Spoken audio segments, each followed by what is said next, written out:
Hey guys, welcome back to my channel. तो जैसा कि आप जानते हैं हमारी यूनिट 1 कंप्लीट हो गई है। तो मैं उसके क्वेश्चन आंसर लेके आई हूँ और ये क्वेश्चन आंसर है जो एग्ज़ाम में पूछे गए हैं। टॉप 10 क्वेश्चन आंसर आपको दूंगी जो सभी एग्ज़ाम में पूछे गए और एग्ज़ाम के पर्सपेक्टिव से बहुत ज़्यादा इंपॉर्टेंट है।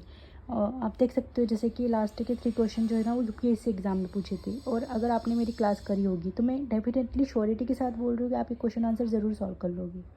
ठीक है, तो आप जानते हो जैसे कि हमारी क्लास को देखो, इकोनॉमी की क्लास थी जिसके मैंने नोट्स भी प्रिपेयर किए थे और आपसे भी बोला था कि आप भी नोट्स प्रिपेयर कर लो।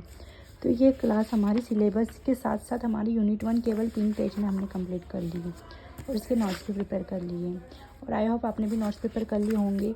तो ये हमारी यूनिट 1 यहीं कंप्लीट हो जाती है। ठीक है, और इसमें हमारे कितने चैप्टर थे? अर्थशास्त्र और अर्थव्यवस्था, अर्थव्यवस्था की क्षेत्रक, अर्थव्यवस्था में मांग और आपूर्ति के उदाहरण और आर्थिक समृद्धि, आर्थिक विकास, सतत विकास। ठीक है, अर्थशास्त्र और अर्थव्यवस्था मैंने आपको समझा दिया था। अब आपको यहाँ पे आप मतलब सिलेबस देख के आप वहीं पे एक्सप्लेन कर पाओ। अगर इतना हो गया ना आपसे, आप एक दो बार अपने नोट्स को रिवाइज करना। अगर आपने नोट्स बनाए हो प्रॉपर तो उसके बाद आप देखना कि आप यहाँ पे एक्सप्लेन कर पाओगे। अर्थव्यवस्था के क्षेत्र के अंतर्गत हम देखते हैं कि जो हमारे क्षेत्र थे जो कि 4 प्रकार के थे, और कार्यशीलता के आधार पर, विकास के आधार पर और स्वामित्व के आधार पर और संगठन के आधार पर जो हमारे क्षेत्र थे, 4 प्रकार के क्षेत्र हमने देखे थे।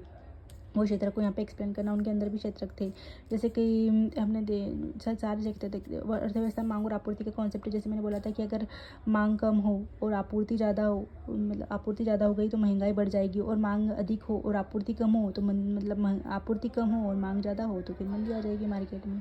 ठीक है, तो इस चीज़ के उदाहरणों को आप देख लेना। और आर्थिक समृद्धि, आर्थिक विकास और सतत विकास का कॉन्सेप्ट हमने कल ही एक्सप्लेन किया था आपको कि आर्थिक समृद्धि कि हाँ, अगर आपकी सैलरी 20,000 है और आपको एकदम से मतलब 2 लाख मिल जाते हैं और इंक्रीज़ हो जाती है, लेकिन अगर आप अच्छे से उनको इन्वेस्टमेंट नहीं करते हो तो फिर आप कुछ समय बाद आप फिर से गरीब हो जाओगे। और आर्थिक विकास मतलब कि आप अच्छे से इन्वेस्टमेंट कर रहे हो, जैसे कि आप अपने बच्चों की एजुकेशन पे, शिक्षा पे या फिर अपने इन्वेस्टमेंट कर रहे हो तो आगे जाके आपका पैसा वो काफ़ी काम आएगा। तो और सतत विकास में हमने देखा था कॉन्सेप्ट कि आप अगर पर्यावरण पर भी ध्यान दे रहे हो और पर्यावरण को भी साथ लेके चल रहे हो तो कि आर्थिक विकास में ऐसा होगा कि चलो थोड़े समय के लिए अच्छा आपके पास बैकअप प्लान होगा, लेकिन जब कुछ महामारी आई तो आप उससे सर्वाइव नहीं कर पाओगे क्योंकि आप पर्यावरण पे आपने प्रॉपर ध्यान नहीं दिया। ठीक है, और सतत विकास वाले अगर पर्यावरण को साथ में लेकर मतलब कि अपनी ज़रूरतों को पूरा करके भविष्य की पीढ़ियों को भी ध्यान में रखे तो उनके आने वाली पीढ़ी को भी ये पॉल्यूशन जो अभी इतना पॉल्यूशन होता है दिल्ली में देखते हो आप कि इतना पॉल्यूशन चला जाता है, तो अगर आप ये पॉल्यूशन नहीं करोगे, इतने इंडस्ट्रियल को ध्यान मतलब कि अपने पर्यावरण को भी ध्यान में रखोगे और अपना विकास भी करोगे तो सतत विकास। और समावेशी विकास का कॉन्सेप्ट भी हमने देखा था कि सभी को साथ लेके चलने वाला विकास समावेशी विकास होता है जिसमें गरीब लोगों को भी उस चीज़ का लाभ मिले, प्रॉफिट मिले।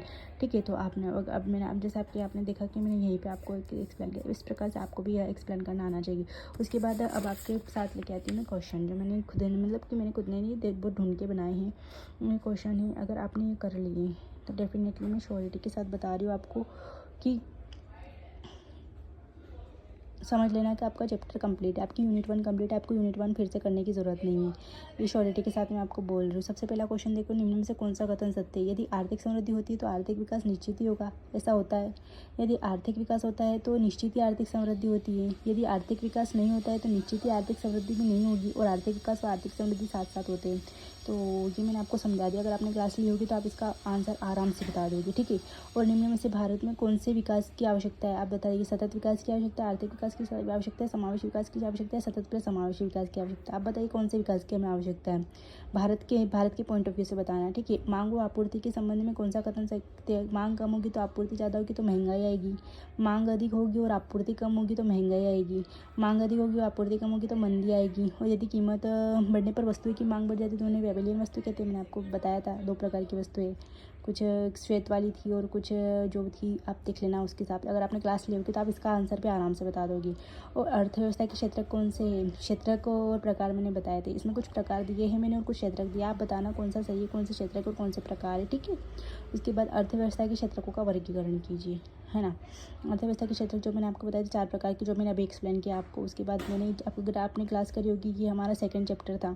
अगर आपने सेकंड चैप्टर वाली पूरी क्लास करी होगी तो आप आराम से इसको लिख पाओगे। और भारतीय व्यवस्था में द्वितीय क्षेत्र की ये हमारी शायद 3rd क्लास थी, इसके बारे में अगर आपने प्रॉपर किया होगा तो आप इसको अच्छे से बता पाओगे। अर्थव्यवस्था मांग और आपूर्ति का क्वेश्चन जो हमारा चैप्टर 3rd था, मांग और आपूर्ति का सिद्धांत, अगर आपने वो क्लास प्रॉपर करी होगी तो आप इसको अच्छे से लिख पाओगे। ठीक है, तीव्रतर और समावेशी आर्थिक समृद्धि के लिए आधारिक संरचना में निवेश आवश्यक है। भारतीय अनुभव अनुभव के परिप्रेक्ष्य में विवेचना किया। आधारिक अवसंरचना मतलब कि शिक्षा, स्वास्थ्य, भोजन, पानी, अच्छा खाना, ये सभी चीज़ों में आधारिक जो अवसंरचना होती है इसमें निवेश की आवश्यकता होती है समावेशी और तीव्र विकास के लिए। तो आप इसको 250 शब्दों में आराम से लिख सकते हो। अगर आपने मेरी चौथी चैप्टर वाली क्लास करी होगी तो मैंने बहुत अच्छे से आपको एक्सप्लेन किया है, आप इसको आराम से लिख सकते हो।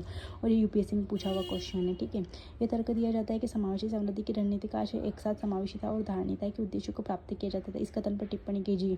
ये भी हमारे जो चौथा चैप्टर है उसका है, जो कल मैंने करवाया था। अगर आप ये भी यूपीएससी में पूछा गया क्वेश्चन है तो आप आराम से इसको कर सकते हो। उच्च समृद्धि के लगातार अनुभव के बावजूद भारत के मानव विकास के निम्नतम संकेत चल रहे, इन मुद्दों का परीक्षण कीजिए जो संतुलित और समावेशी विकास को पकड़ में आने नहीं दे रहे।